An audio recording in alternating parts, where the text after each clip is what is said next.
Hey everybody, this is John from Pioneer Nexus MTG coming at you with another deck overview, this time Mono Red Goblins in the Pioneer format. As a friendly reminder, if you do like these informative Pioneer deck overviews, please consider subscribing to the channel, giving us a thumbs up, leaving a constructive comment down below. So, Goblins is a tribal deck that has been synonymous with Magic throughout its inception, really. It's been present in a lot of formats, been present in Legacy, been present in Modern with various combo different variants or prison elements, etc.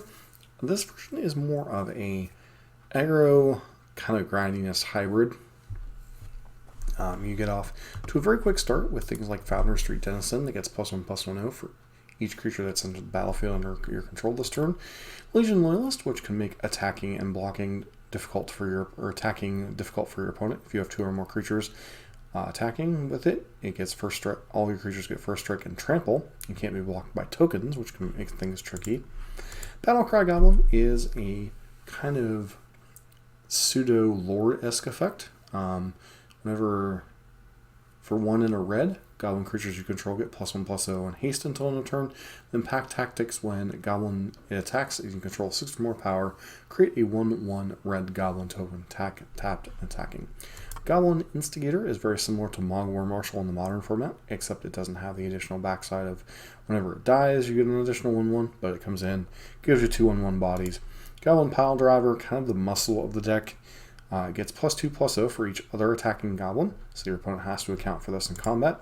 Obviously, it can get really tricky if you add effects like Legion Loyalist to it. Horde Master is a newer one from Dominaria United. Other goblins get +1/+1, and then whenever another goblin you control dies, exile the top card of your library. If it's a goblin card, you may cast this until the end of your next turn, making it very hard for your opponent to ground you out. Conspicuous Snoop is basically allows you to play goblins from the top of your library, and it has the activated ability of whatever goblin is on top of your library. Reckless Bushwhacker, nice way to give all your goblins haste and kill your opponent from out of nowhere. Squee, a little bit of a grindy card, very similar to things like Legion War Boss, etc. Whenever it attacks, you can put a 1/1 creature token into play, and then you may cast Squee from your graveyard by paying 3 in a red and exiling 4 cards from your library. Very similar to something like Kroxa or Uro in that regard. Goblin War Chief makes your goblins cheaper by 1 and gives them all haste. Goblin Bandit Lord, another lord that can pay 1 red, tap it, deal damage equal number of goblins enter the battlefield under your control to any target. Nice way of getting around annoying things like your blockers being clogged up. Goblin Heel Cutter, this is something with a dash ability. Whenever it attacks, target creature can't block this turn. And then Goblin Ringleader, basically you look at the top 4 cards of your library, and goblins you put in your hand, adds 2 to haste or to boot. Get to play a Mono Red mana base, basically a bunch of mountains, some Den of the Bugbears, and some Castle Ambrose to pump up your team.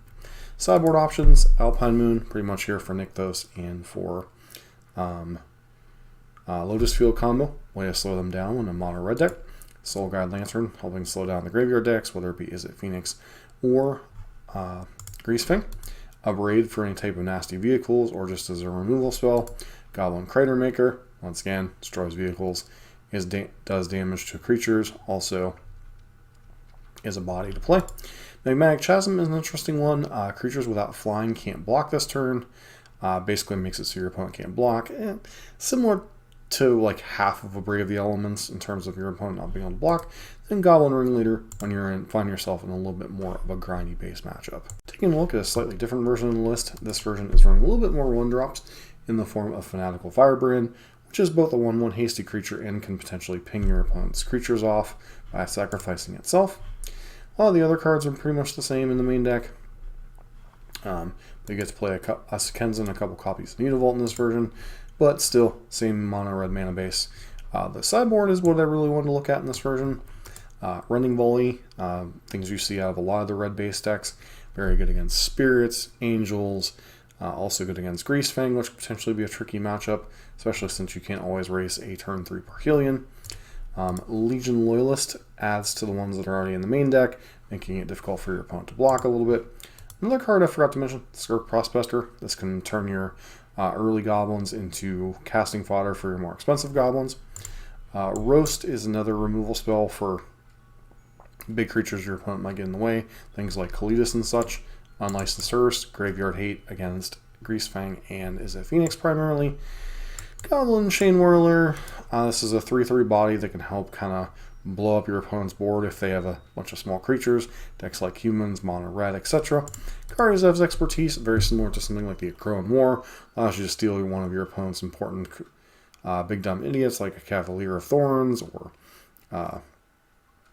Kalidas or something for 1 key turn, get in, shove, try to kill your opponent that way. Also allows you to cast a 2-mana spell on the back end, so overall very nice card to have access to. Ringleader and Experimental Frenzies for grindy matchups. Frenzy is an interesting one, not one you see very often.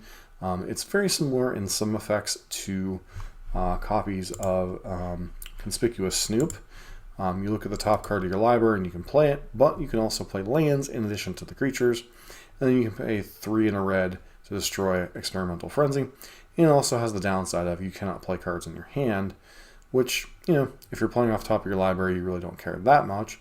But, there might be times where you say you've drawn 5 or 6 cards over the course of several turns, you blow this up at the end of your opponent's turn, untap with your fresh in your hand, and kill them that way.